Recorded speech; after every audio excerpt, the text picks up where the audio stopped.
राधा को अपना विरोध करता देख समुद्र राज रत्नाकर बनाते हैं राधा को बंदी और दूसरी ओर अधर्म के मार्ग पर अग्रसर अश्वों से ब्रह्मपुत्रों को मुक्त कराने आए कान्हा और बलराम फंस जाते हैं सर्वशक्तिशाली अश्वों के मध्य। अश्वलोक में मनुष्य प्रवेश कर चुका है, ढूंढो उन्हें। मुझे ये अश्वलोक नहीं समस्या लोक लगता है। एक के पश्चात एक समस्या बढ़ जाती है। इससे पहले कि हम उन 4 ऋषि कुमारों को खोजें, ये सारे अश्व हमें खोज लेंगे। चारों अश्वों के बल के समक्ष स्वयं विष्णु अवतार कान्हा और शेषनाग अवतार बलराम को करना पड़ेगा कठिनाइयों का सामना। किसका इतना दुस्साहस जो अश्वलोक में प्रवेश कर सके? तुम मुझे वहाँ खोज रहे हो, मैं यहाँ खड़ा हूँ। बहुत हो गया, अब मैं देखता हूँ कि तू मेरे क्रोध से कैसे बचता है। राधा पर पितृदोष की छाया आने के कारण लक्ष्मी को करना पड़ेगा वैकुंठ का त्याग। इसका रंग ऐसे कैसे हो गया? कहीं समंदर के उस खारे जल के कारण तो नहीं? क्या मनुष्य का रंग रूप ही सब कुछ है? होना तो नहीं चाहिए, किंतु साधारण जीवन के सबसे बड़ी भूल, सबसे बड़ी विडंबना है। कंस के महाषड्यंत्र का सामना कैसे करेंगे कान्हा, तीनों लोकों की वैभाता को संतुलित।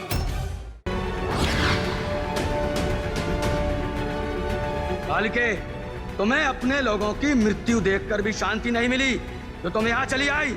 हम यहाँ केवल महाराज दक्ष का ये शीश लेने आए हैं ताकि हम उनका तर्पण कर सकें। बालिके, महाराज दक्ष के शीश से ही मुझे शक्ति मिलती है और तुम बार बार मेरी शक्ति को समाप्त करने का मार्ग खोज रही हो। इसमें आपका ही लाभ है धूम्रदेव, क्योंकि इस शीश का तर्पण होते ही आप पुनः अपने देव रूप में आ जाएंगे। देव रूप? क्या लाभ है मुझे उस देव रूप का? यज्ञ के फल को दूसरों को बांटते रहना, इससे मुझे क्या मिलता है? धूम्रदेव, इस समय आप इस शीश के नकारात्मक प्रभाव में हैं, इसलिए ऐसी बातें कर रहे हैं। इसलिए आपके और सभी के लाभ के लिए हमें इस शीश का तर्पण करना ही होगा। तर्पण तो अब तुम्हारा होगा बालिके, वो भी अब इसी हवन कुंड में।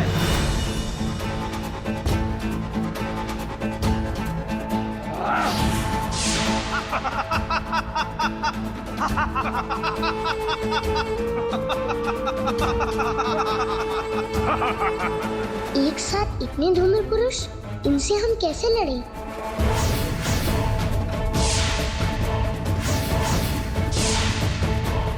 कान्हा कहता है कि जो शक्तिशाली होते हैं उनकी कोई न कोई दुर्बलता अवश्य होती है।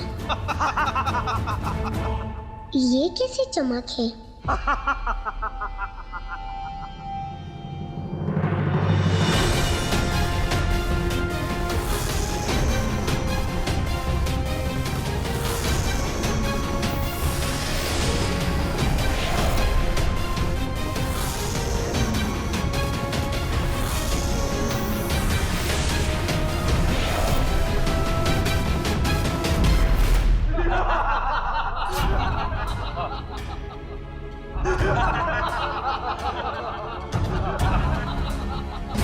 ये क्या हो रहा है?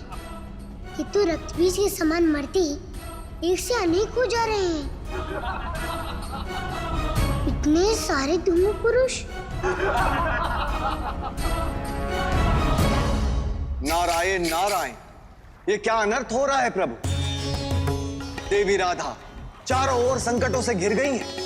कुछ कीजिए प्रभु, कुछ कीजिए, उबारिए उन्हें, इस महासंकट से उबारिए प्रभु। देव ऋषि, सर्वस्य चाहम हृदय सन्निविष्टो, अर्थात सभी प्राणियों के हृदय में ईश्वरीय शक्तियों का वास होता है। बस आवश्यकता होती है उन्हें उनकी वास्तविक शक्ति का स्मरण कराने की। नारायण नारायण, मैं समझ गया प्रभु। देवी राधा के पश्चात इस हवन कुंड में उतरने की अब मेरी बारी है। नारायण नारायण।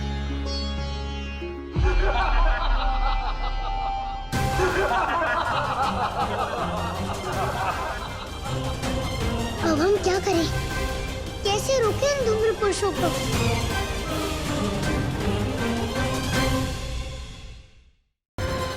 तेरी एंकलेट झनक झनक बजे, मुन्नी तेरा ब्रेसलेट चमक चमक सजे, बालकनी पे तेरी आंख गड़ा के नाच छोरे द्वारे रे। कमरिया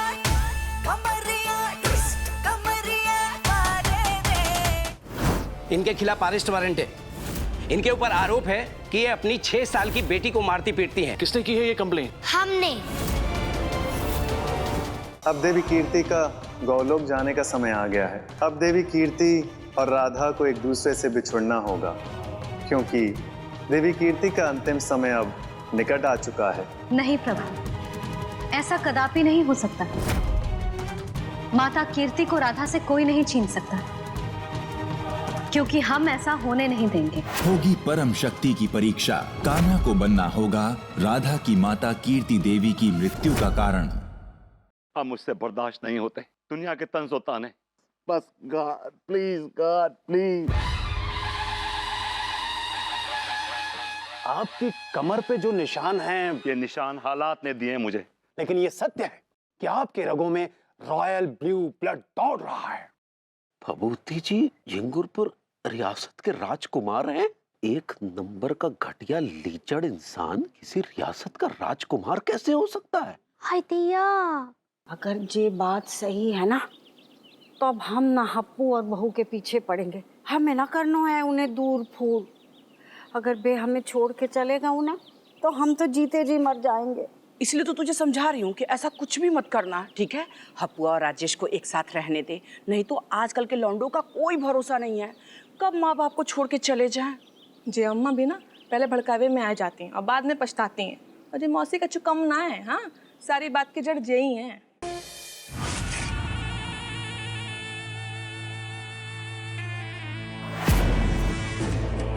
इस दरवाजे का राज तो आज मैं जानकर ही रहूंगी।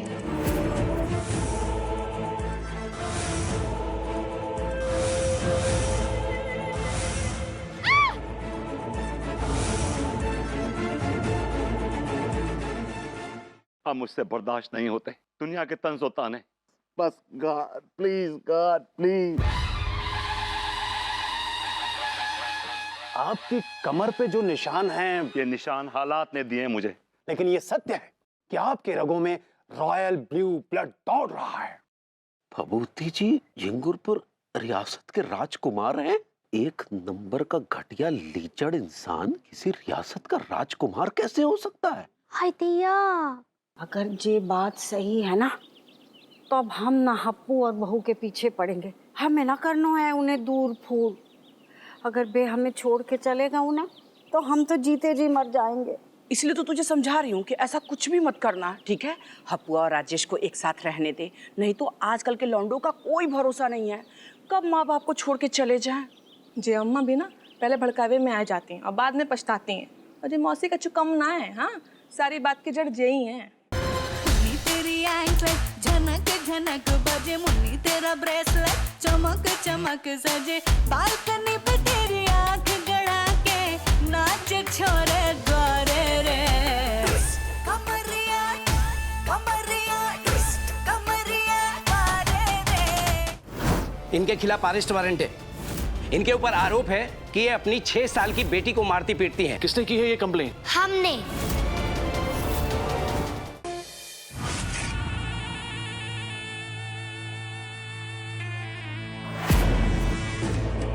इस दरवाजे का राज तो आज मैं जानकर ही रहूंगी।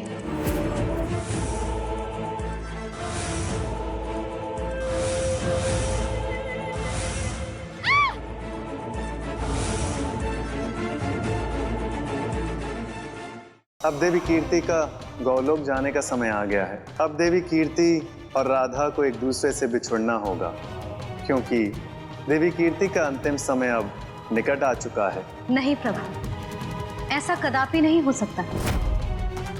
माता कीर्ति को राधा से कोई नहीं छीन सकता, क्योंकि हम ऐसा होने नहीं देंगे। होगी परम शक्ति की परीक्षा। कान्हा को बनना होगा राधा की माता कीर्ति देवी की मृत्यु का कारण।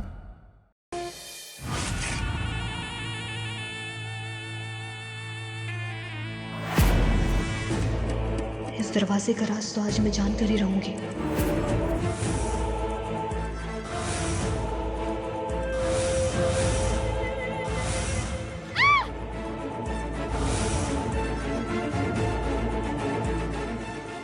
अगर ये बात सही है ना, तो अब हम ना हप्पू और बहू के पीछे पड़ेंगे। हमें ना करना है उन्हें दूर फूल। अगर बे हमें छोड़ के चलेगा उन्हें तो हम तो जीते जी मर जाएंगे। इसलिए तो तुझे समझा रही हूँ कि ऐसा कुछ भी मत करना, ठीक है? हपुआ और राजेश को एक साथ रहने दे, नहीं तो आजकल के लौंडों का कोई भरोसा नहीं है, कब माँ बाप को छोड़ के चले जाएं। जे अम्मा भी ना पहले भड़कावे में आ जाती हैं और बाद में पछताती हैं, और जे मौसी का चुकम ना है। हाँ, सारी बात की जड़ यही है।